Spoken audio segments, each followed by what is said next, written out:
The United States of America was formed out of a blaze of revolution in the 18th century.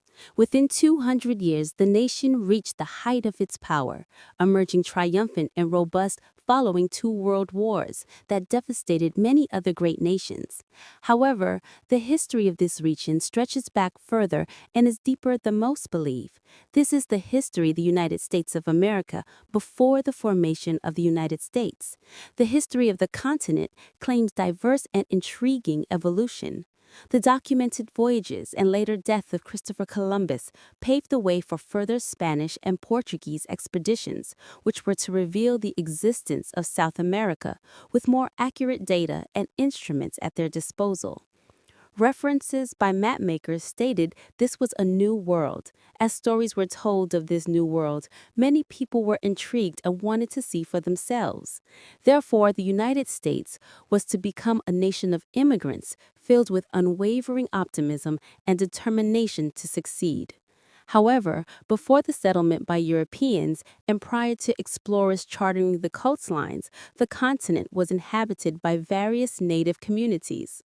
It is theorized the first people came by Virginia, a land bridge that connected Russia on Alaska during the Ice Age. As the world temperature increased, the glaciers melted, raising the sea levels and thereby closing the land bridge. Over time, these first hunter-gatherers migrated throughout the continent, and while the ancestors of all Native Americans, a variety of people, societies, and languages and cultures subsequently developed, most of which have been wiped out today. The land, climate, and nature were significant influences in the lives and beliefs that those who occupied it. One of the earliest societies was the Mississippi culture, where archaeology is established that they built raised cities and ceremonial burial mounds with urban settlements sustained by a commendable trading network.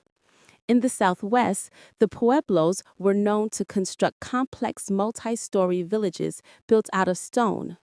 To the northeast, 5 and later 6 nations banded together to form the Iroquois Confederation, which developed a centralized democratic government, which comprised of representatives. It is argued that this confederation was formed shortly before European contact by the peacemaker. However, the actual date is hearsay, as no records exist. Perhaps the earliest noteworthy explorer was Leif Erikson, a Norse explorer who during the 11th century was blown off course en route to Greenland. This natural storm led his discovery of the island today now known as Newfoundland. But the